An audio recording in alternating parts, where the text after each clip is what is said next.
So let's say here you have 6 participants or 6 subject. First 3 subject would take, let's say, drug A, and rest 3 will take drug B. Here we are assigning a subject to a treatment that is called as the randomization. And this will not be something like a investigator will choose or a sponsor will choose that this 3 person has to take drug A.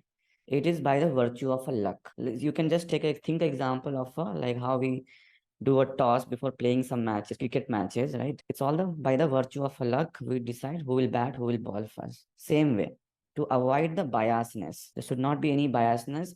By the virtue of a luck, there's some process by which randomly they will pick that these subject has to assign to a drug A treatment and these one to a drug B. It's a ratio. It is a ratio decided that we have a ratio of a 1 to 1 of a randomization. That means let's say we have a 6 subject in our trial, 3 would be randomized to drug A and the remaining 3 would be randomized to drug B, just to avoid the biasness.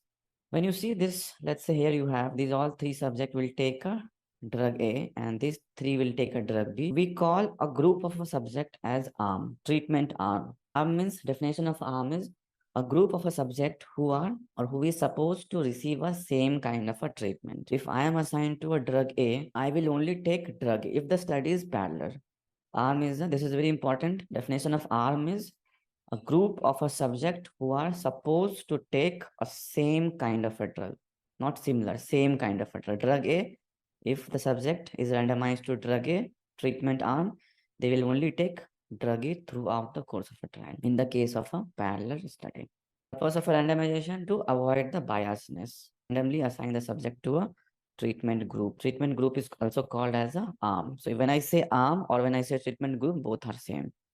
So during the randomization, they will create a randomization sheet, which will look something like this. They have a subject number and they have been randomized to what treatment. You have this list here.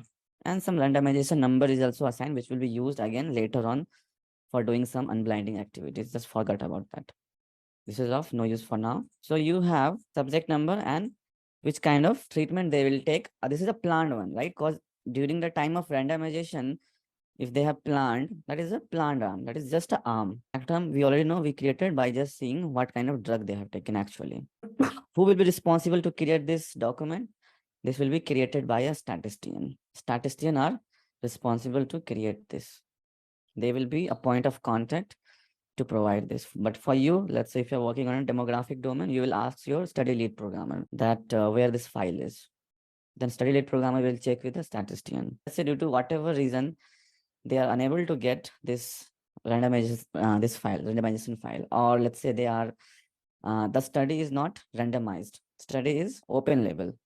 Means everything is like everyone knows what kind of treatment they are taking. Then the value of whatever you have created in your act arm will be same as your planned arm because there is no randomization only. So keep this in mind. If somebody asks you how you create planned arm, then you can say these are the things, these files will be provided by a statistician.